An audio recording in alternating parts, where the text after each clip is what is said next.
Nailed it.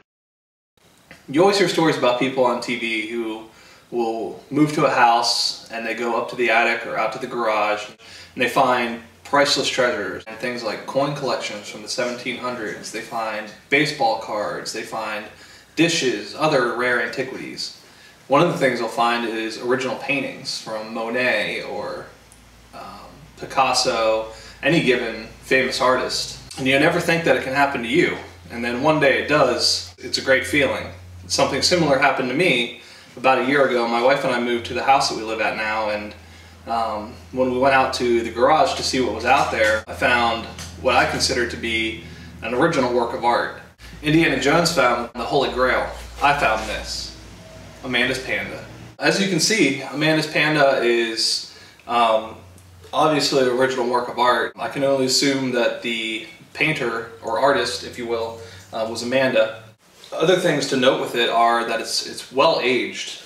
You can see that the paint or crayon or whatever Sharpie marker they might have used is starting to wear off. It is on a 1/4 inch thick piece of plywood, so obviously she wanted it to last for a lifetime, and you know, with gems like this you really want them to last and be handed down from generation to generation. There's no date on it, but since my wife and I live in Gettysburg, I would think that it could be possible that it dates back to the whole way to the Civil War. The Confederate Army came through this way on their way to Gettysburg, and we live right next to the airport here in town, so I'm guessing, you know, they probably stopped by there, probably set up camp one night, and you know, things get left behind. So I'm sure this has been sitting in my garage ever since. Whenever we first came over to Andy and Angie's new house, we were setting up the band equipment and getting our practice space ready. He took us out to the garage and immediately showed us this little gem here. Immediately when I saw it, I was just blown away by it. I mean, the craftsmanship and the skill that went into making this, I was like, I have to look this up, find out who Amanda was and what kind of impact she might have had she survived something like the Civil War. And so as you can see, she probably carved her name here. Looks like it's in some sort of watercolor, maybe a crayon or a Civil War Sharpie, something like that. But anyway, I looked it up, and turns out Amanda is George Washington's niece. Awesome. I didn't know that he even had any nieces, but beside the point. He must have brought her here during the Civil War. She was here on a sabbatical, probably from college or something like that. She was hanging out at the battlefield next to the sidelines where the cheering section is, and she saw the rebels carrying a flag down near their trumpeter, and apparently it had this image, this panda on it. Now the flag would have been waving because it was, you know, on a flagpole, but she decided that she needed to inscribe that image onto this slab of wood, and therefore ingrain it in all of our minds and our lives for all eternity, as you can see. And it was so important that it was left there in Andy's garage after the Battle of Antietam, which I don't know if you know where Antietam is, but it's relatively close, so the rebels must have hid it there, something like that. Another theory, not about Amanda because we already found out who she is, but the fact that Andy's garage is right next to an airport. Now when the rebels were flying in and out on their bombing runs, they often took supplies, and it turns out that this painting was such a high value commodity that they actually were trying to steal it whenever they were landing the planes. They were sending people and raiding this area. The Union Army was trying to protect it, basically. The Battle of Gettysburg was basically fought for this painting. I didn't know that, and I thought it was more important. Or more wide scale, I should say, because this was apparently pretty important. Upon further inspection of the block of wood here, not only did I notice the craftsmanship on the front of it, but I actually turned it over, and you can see here, I don't know if you've ever seen Jurassic Park, but at the beginning of Jurassic Park, when they talk about the dinosaur DNA, they find a little piece of amber, and inside that amber, there is a mosquito that was frozen, basically like solidified inside that amber after the molasses kind of hardens. They explain that, oh, it's a lot better, and I'm not a scientist. But anyway, there is a little something just like that on the top corner here. You can look, you can see that there's some spider webs, and actually these are Civil War spiders. You can tell because of the colors on them. Now around here was the Union base, so they had the grays and the blues. And if you look really closely, you probably can't see from the camera, but these are Union spiders. And they were solidified inside the web, kind of like a cocoon ever since then. And I mean, that's why we're saying this thing is worth so much, because not only do you have the painting itself, but you have these Civil War spiders on the back. Another cool fact about the Union spiders is that they were really well known for having toxic venom. And Union soldiers would actually harvest that venom and poison tip their spears, so that whenever the spearmen would toss their spears from one side to the other, not only would it inflict a very deadly wound, maybe in the thigh or the other thigh, it would then poison the victim and they would die a very slow and painful death. Amanda must have actually been a really big fan of the Civil War, because not only was she at the sidelines in the cheering section, but she was down behind the scenes. She must have had a VIP pass because of George Washington being her uncle. She was able to get backstage basically while the battle was going on, and she was able to get the autographs of some of the Union secret agents. I don't know if you can see right here, but this guy, he signed his name Ginger. He was probably some sort of red-haired man. And then up here, there was a guy named Spider, who was probably a harvester of that spider venom that I was talking about before. But both of them signed it. But then this guy here, this is actually the focal point of the signatures.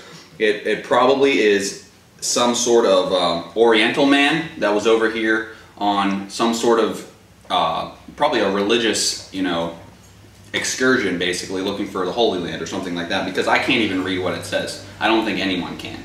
But he signed it nonetheless, and I'm sure that they all had some sort of impact on the battle that went on here. When the guys first found this painting and when they first showed it to me, they asked me what it was made out of, because they knew that I was an expert with wood. And I know all this from my days in the Boy Scouts. They taught me how to identify all kinds of different woods, like oak woods and pine woods and James woods and tiger woods. And when John told me that that this was made back in the days of George Washington, I just kind of zoned in on my wood instinct, and I knew that it was cherry. You remember that cherry tree that George Washington chopped down? Well, you take a gander. This is cherry. The cherry aroma definitely melts off of it. It's very pungent. And I definitely agreed with John when he said this was from that time period, because I started counting all these rings. 1, 2, 3, 4, 5, 6. There's at least 50 that I can count, and that dates back a while. That also helps with carbon dating it. Plus it has to be at least 75 years, and the craftsmanship of this little panda head is just swagtastic. The first time I saw the panda was in Andy's garage in the summer of '11. It's a bright and beautiful day, and this little gem popped up. It's really brought the whole band together.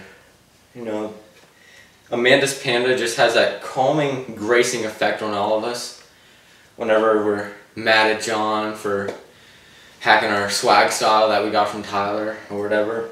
Really, in practice, Andy puts in front of his kick drum. It really gives it that cherry depth that we're looking for in the band. Gives us a more unique music style. Sometimes it gives me inspiration whenever I'm singing at the top of my lungs. It's just gracing effects. We've all really connected deeply with the panda. I have my suspicions about Andy. I really think he might sleep with it, because he's always complaining about splinters, and he has an easel in his bedroom. So, some might say that Amanda's panda still has Civil War energy in it. I swear that whenever I get close to it, I just hear the planes from the Civil War overhead. They're just shooting and blasting away. I hear voices calling out for old Ginger. Oh, Ginger! Oh, Ginger! Excuse me. Ever since we found the painting in Andy's garage, we've been touring endlessly to trying to save up money for a big band trip out to Antiques Roadshow. Not really sure how much it's worth, and we really want to hold on to it, but we at least want to get it appraised. But if I would have to guesstimate, I would say going conservatively on the market, it's probably worth at least $150. It's worth more than that. If to not me, more, if not more. If you would just let me hold it. We're trying to... I can hold it too. We can share. Last week at practice, we were going to write some new songs, but instead we felt that there was a more important matter to discuss, mainly Amanda's Panda. You know, we noticed that John and Jed had been fighting a lot about it, and we wanted to make sure that it just didn't go into the wrong hand. It's the band, so we all need to share it, and we've been trying to set up a custody schedule for it. You can tell that Tyler and I actually are able to share it equally in a nice, loving manner. John and Jed tend to fight over it a little bit more, which we're a little concerned about. But they're very selfish. Yeah. I don't think they understand the responsibility of taking care of this thing. I mean, you have to cuddle with it, and you have to pet it, and sometimes I even stick a frosted honey bun right in front of her so we can eat.